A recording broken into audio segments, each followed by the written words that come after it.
We are live on YouTube here to answer your fantasy basketball questions. Michael Bolton. Thanks, Josh. It's Michael Bolton here, and it's time for another episode of the Locked On Fantasy Basketball Podcast. Let's get to it. Let's get to it, indeed. You are Locked On Fantasy Basketball, your daily fantasy basketball podcast, part of the Locked On Podcast Network.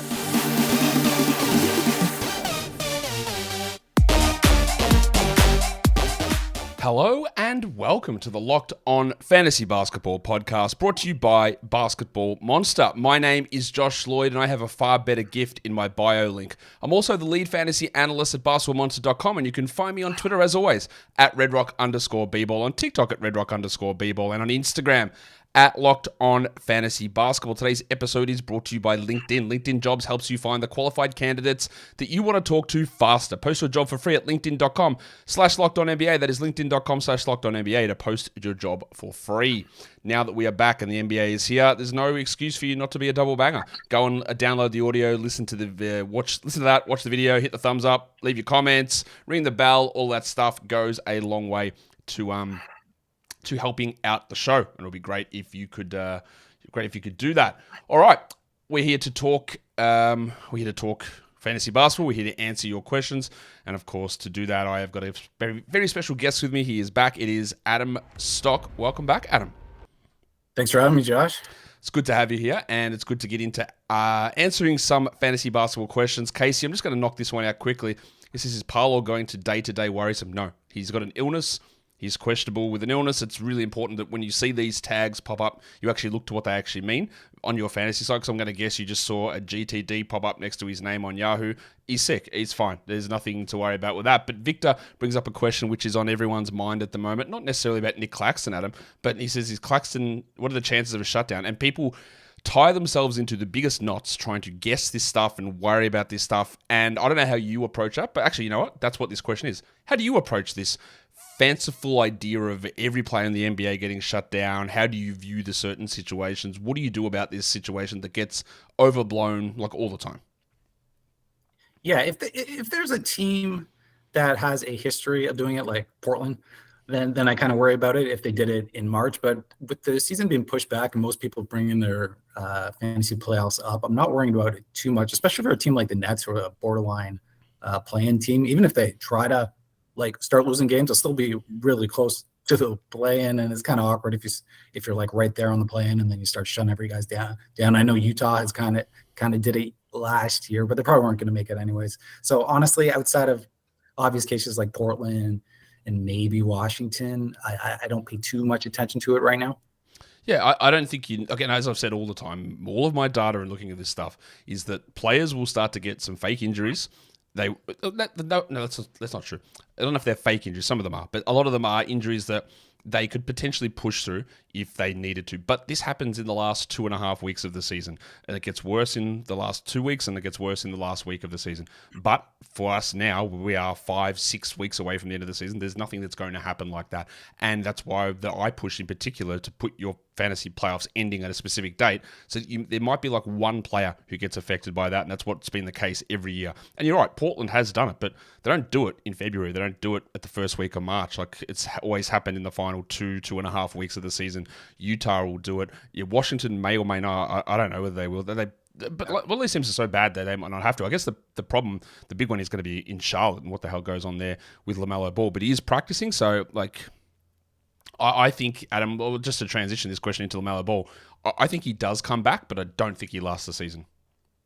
For sure. I think he's probably going to hurt his ankle again. I mean, it seems to happen every couple months, and the next one or a minor setback, a tweak, that could be it for sure, or it could be at least 2 weeks and maybe comes back for 3 or 4 games here. With the lottery odds being flat, I mean, they don't really have to shut him down, but there's definitely LaMelo is definitely one of the riskier players.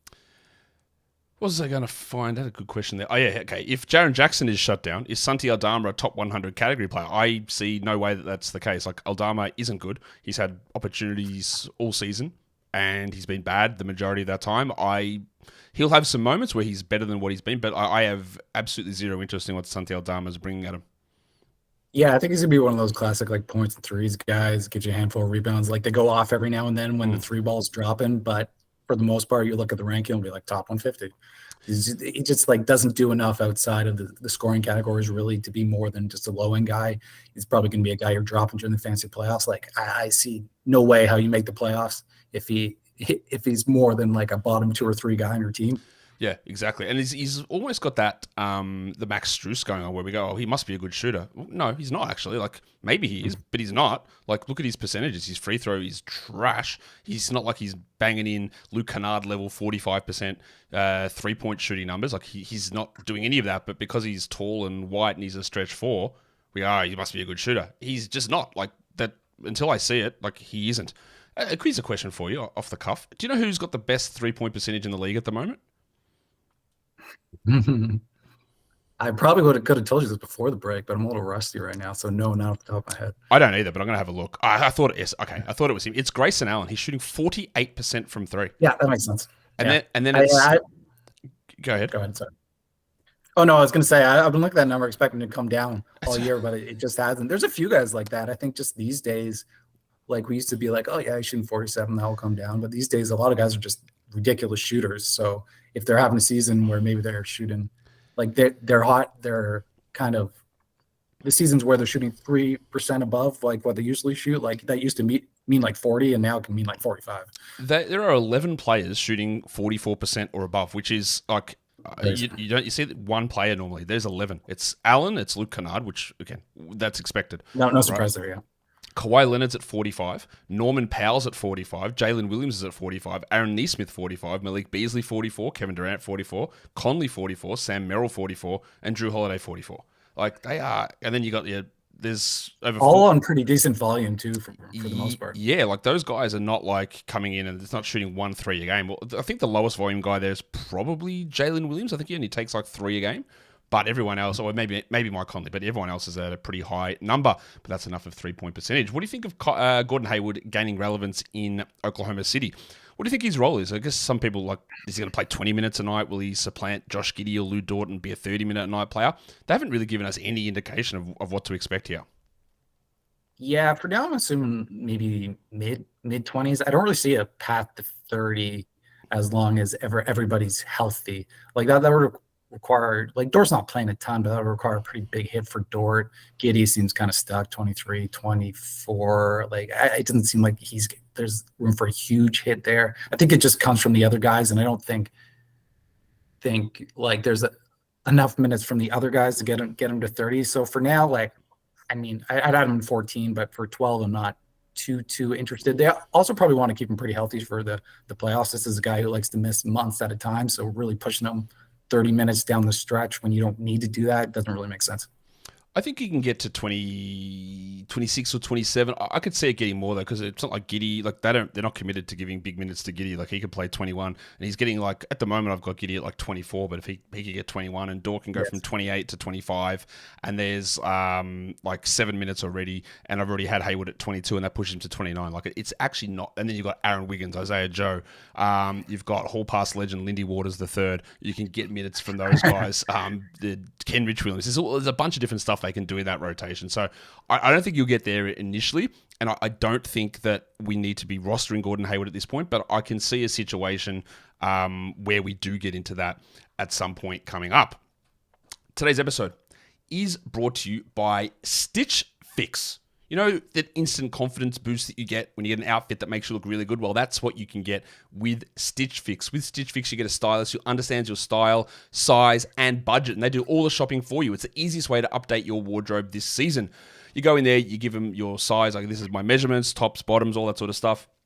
What sort of style you're looking for, your budget. Then you order boxes when you want and how you want, and no subscription is required on Stitch Fix. They send you back 5 just for you pieces. Plus, they give you outfit recommendations and pro styling advice as well. You keep what you like, or you keep what works, and then you send back the rest.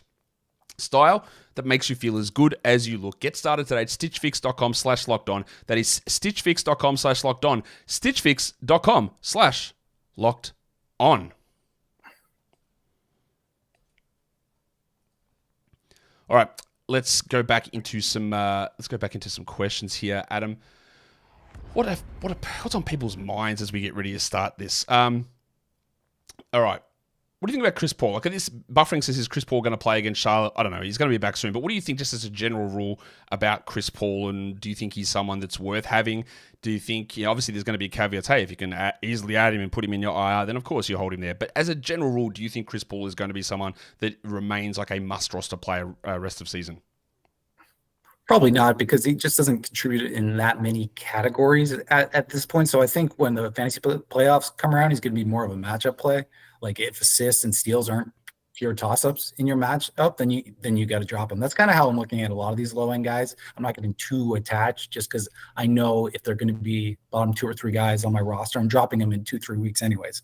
Yeah, and look, the way that the Warriors, they're playing better at the moment. Pajemski's got a larger role. Like Paul was fine, but he obviously played much better as a starter versus coming off the bench, and I'm not sure that they're going to rush to put him back in as a starter. Maybe they do. Foreseeable future legend Steve Kerr changes his lineup every 2 days after saying he's going to stick with it long term, so you'd never know. But if he plays 25 off the bench, there's no way that I'm interested in Chris Paul at that number. He would need to get 29, or he just turns into what you said, an assists and steals sort of streamer. Dan Barry says a question that I cannot believe this is a real question. Why are people adding Bazley? Are they? And if they are, I have literally no idea. Do people think that, because people just have no confidence, Adam, I think, in Paul Reed. They go, well, Darius Bazley, he's going to come in and he's going to start at center. No, he's on a 10-day contract. He got cut from the Nets. He's been bad for years. There's just no, like, what are we doing? There's no way that people are actually adding him. Are they? Like, what are we doing? Yeah, 10-day guys going to good teams and becoming fantasy relevant isn't really a thing. Like, that's cool if you're going to be like a Memphis point guard, but on the Sixers, no. Like, Bazley's been sticking around the G League after he got cut, like, for a reason. He's a borderline NBA player. Yeah, he had buzz a couple years ago, but a lot of first-round picks have, and they haven't worked out. He's just a guy. Yeah, he's bad. Like, he can't shoot. He has some potential, like, locker room issues that I've heard of, and he's just not going to play. Like, he's he might get a couple of minutes, but it's just not enough, man. Like, yeah, if people are actually adding him, then I would be looking to see who they drop, and then maybe scooping that guy, because it feels like their fantasy basketball decision making may not be at the highest level. All right, this brings us into a question. IJ Kraft says, what are your thoughts on Bruno Fernando? Obviously, this is with the news that Onyeka Okongwu is out for the foreseeable future, which we know might be a day. It might be 20 minutes. It might be 4 weeks. We have no idea what that means. But obviously, Capella returns. Fernando is the backup. I don't really care in a 12-team format. Like, Bruno can be that guy that on a Sunday, hey, could I find 2 blocks and 70% field goals somewhere? Like, maybe he's that guy. But unless Capella and Okongwu are both out, then I don't really care to add Bruno. I don't think we're going to be doing a minute split between Clint and Bruno the same way they were doing it between Okongwu and Capella. I don't see that being anything we need to be interested in. Yeah, I think the big thing out of the Okongwu news is that Capella's going to play 30 now. So that's exciting for Capella. Maybe not right off the bat. They might limit him for a couple games, but the big follow to that is Capella is going to go off for the next, at least probably a couple of weeks, maybe more. Yeah, we just see Capella's minutes ramp up. You can stream Bruno in, and that's it. Gus says GG was a 10-day guy. He was not a 10-day guy. He was a 2-way contract guy. They are very different things. So, no, he was not a 10-day guy. Yeah, and also my point was it's those low-end guys on good teams, like, they don't get roles. On teams like Memphis, yeah. Sure. Exactly. Just to tie off the Okongwu stuff, Matthew Walsh says, we have 1 week until fantasy playoffs in our ESPN league, and I'm locked in. Is Okongwu worth a hold? I would say, you can give me your opinion on this, Adam. I would say that if you're locked in, like, that this does not hurt you at all to hold on, because, again, foreseeable future, I don't know how far Quinn can see. Maybe he can only see to the weekend. Maybe he sees today. I got no idea.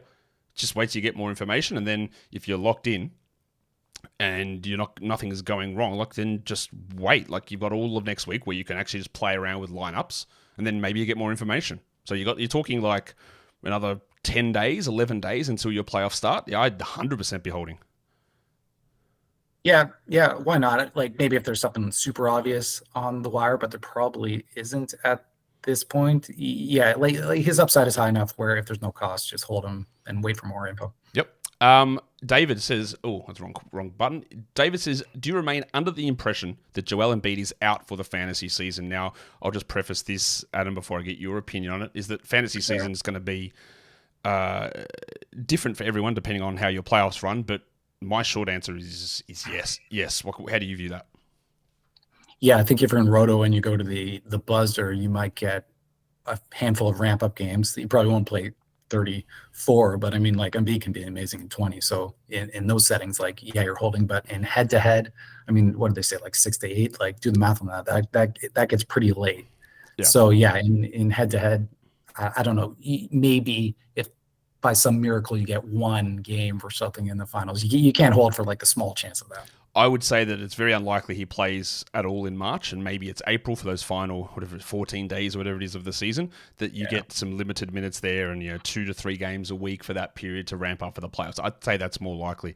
Giuliano, this one's a pretty easy one. How long is Precious a hold? I just think until either Randall or Anunoby returns. Like, people are under this impression, Adam, and maybe you are as well, I don't know, that Tom Thibodeau loves Precious Achiuwa, and when these guys are going to come back, Hartenstein's going to get benched and Achiuwa's going to start. And I just say, no, like, I don't agree with that at all. I don't think he loves Achiuwa. I think Achiuwa's playing these minutes because there's nobody else. But we also saw that when those guys were healthy, Precious played 12 minutes a night and wasn't out there. And when Anunoby and Randall come back, I don't think that Precious is starting over Hartenstein or even minute splitting with him. So I don't really think that as soon as one of Randall or Anunoby comes back, I don't think we have any need to hold on to Achiuwa.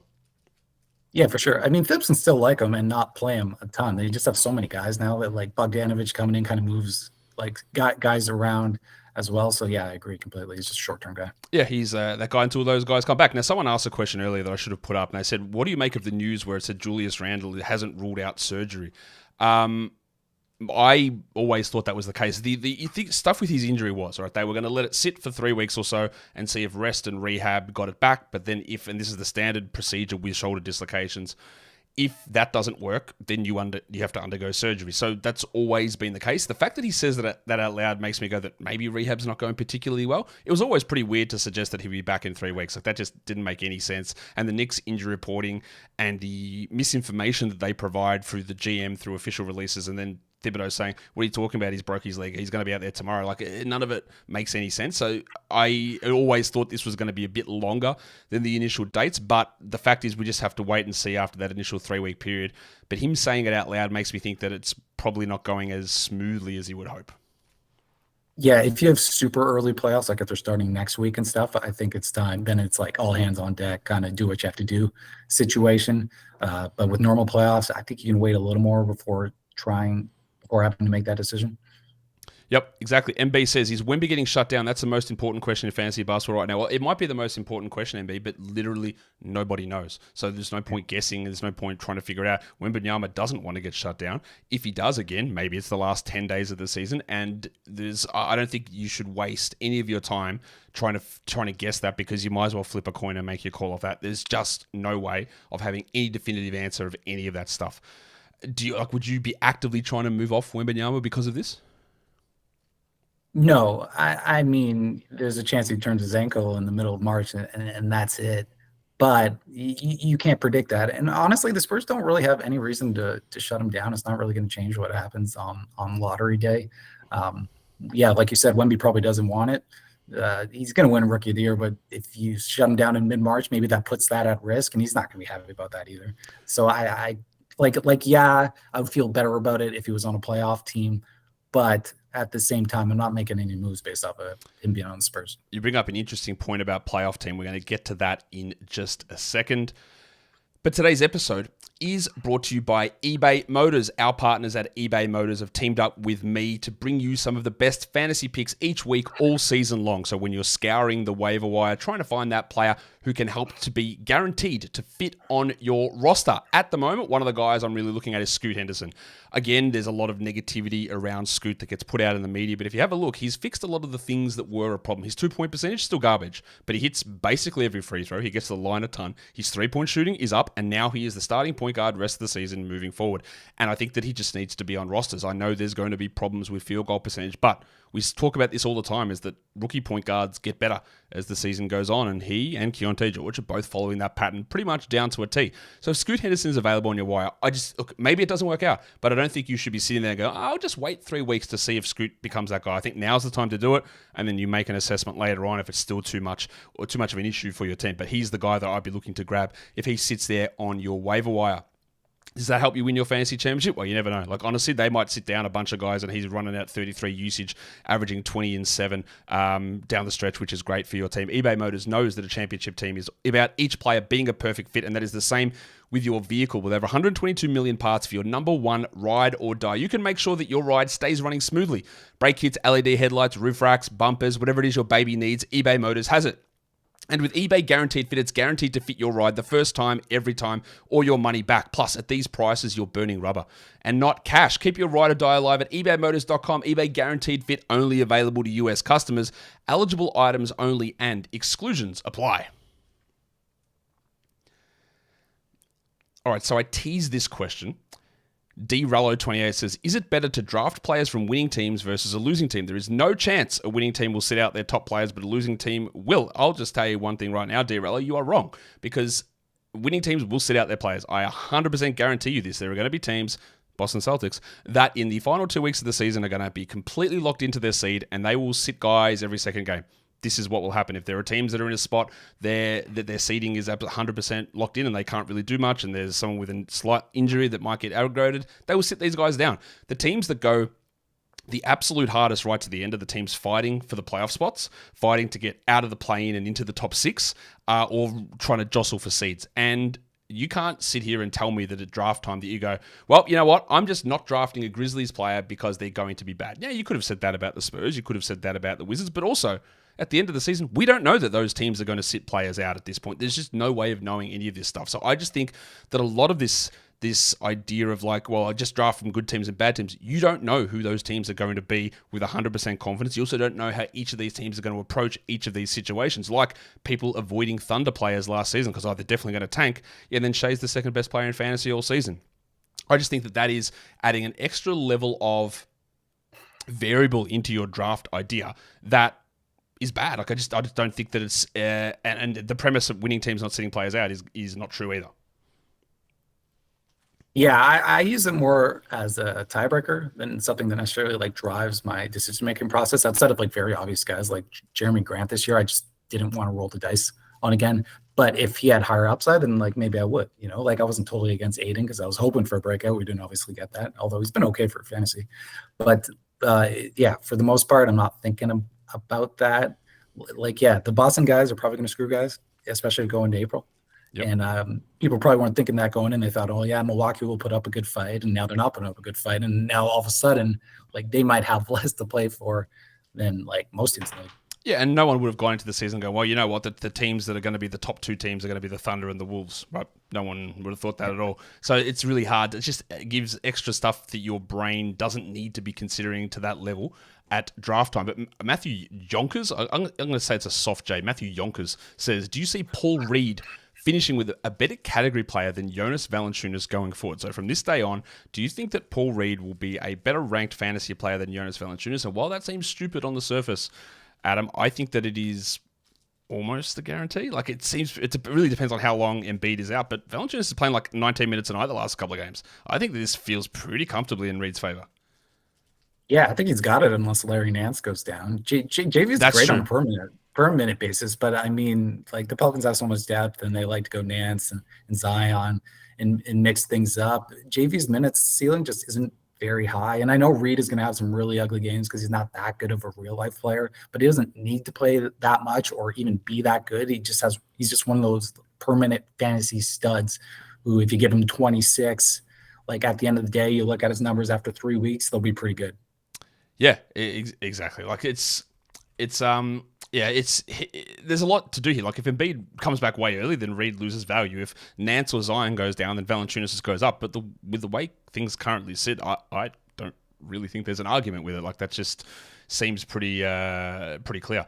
All right. Here's a question. We're not there yet, but David says, how long are you relieved for the season to be done in April? And then when are you ready for it to be back? So I guess the question is here, so we do all this work through fantasy and write and record and all this sort of stuff, and then the end of the season comes and you go, oh, good, we're done. How long does it take you to be like, oh, I wish fantasy was back?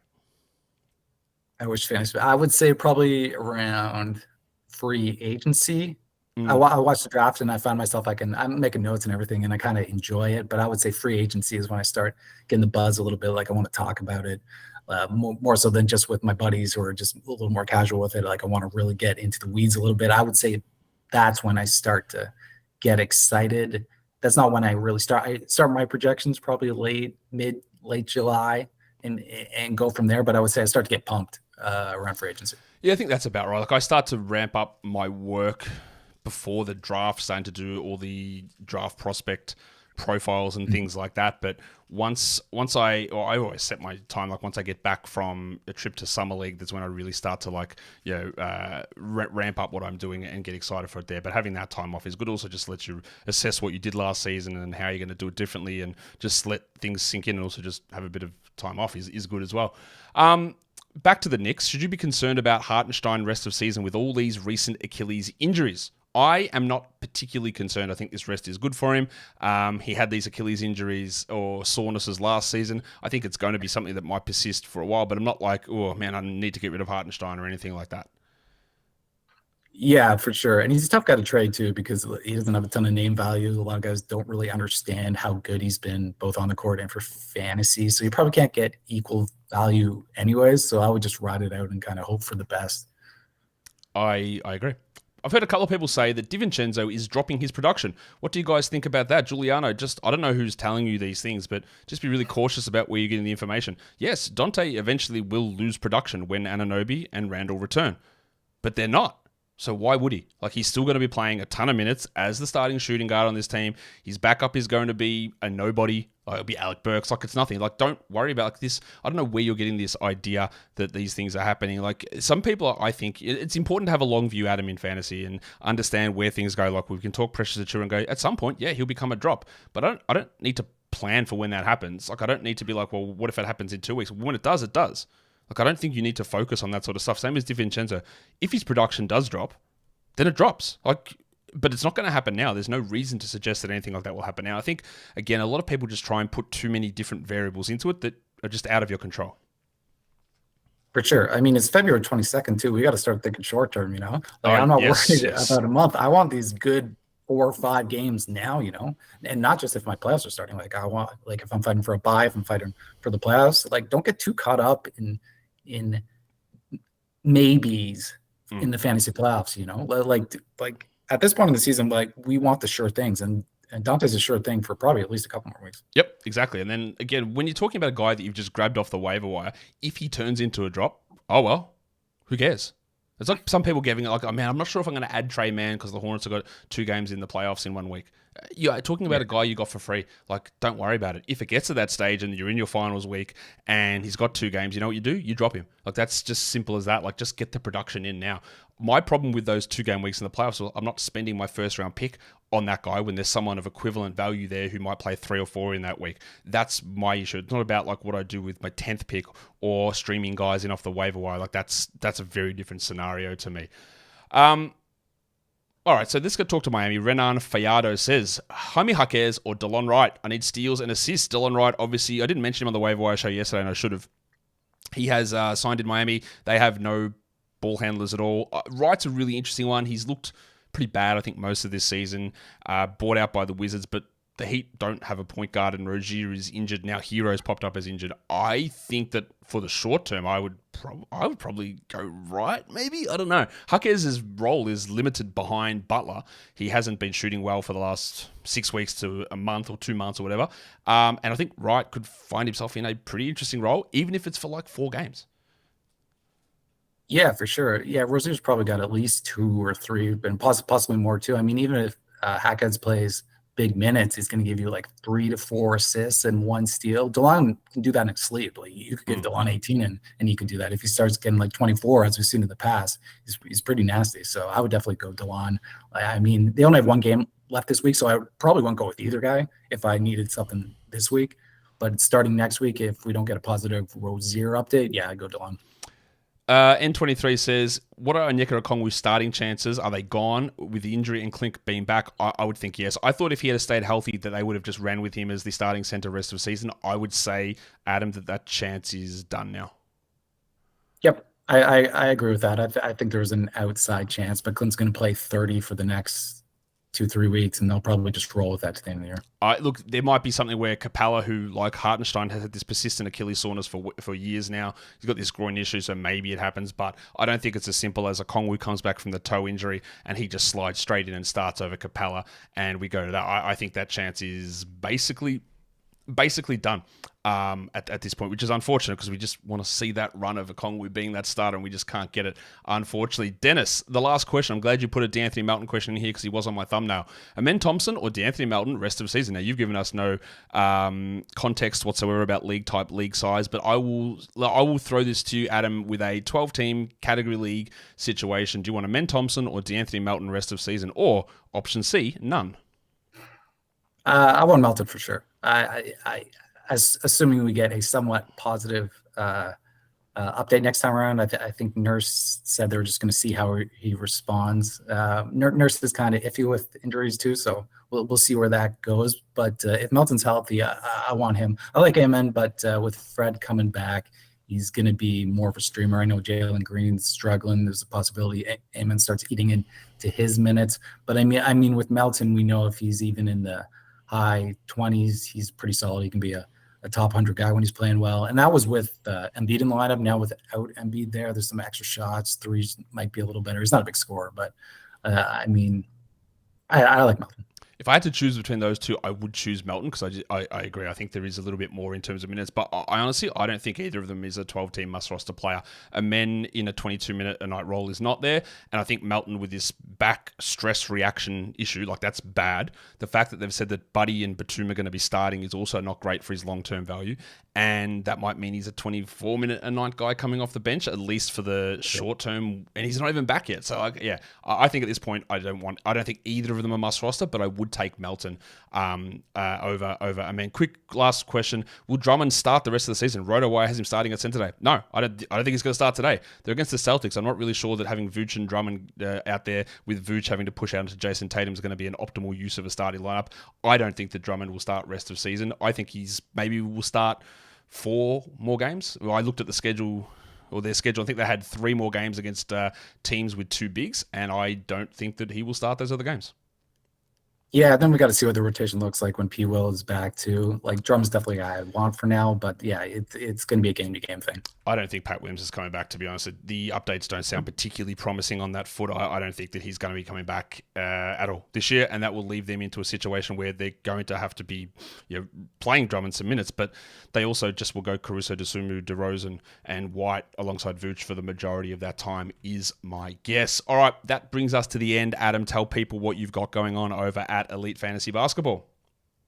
Yeah, so it's, as I said earlier, it's February 22nd, so it's time to start talking strategy and just playoff strategy. I'm just starting to put together some of that stuff. I'll have it up soon. At this point in the season, that's where the main focus is. Yeah, we're doing projections. Yeah, we're doing pickups and stuff, but it's gonna be a lot more specific going forward. Just trying to highlight and find guys who might be useful in different situations versus just guys who are generally valuable.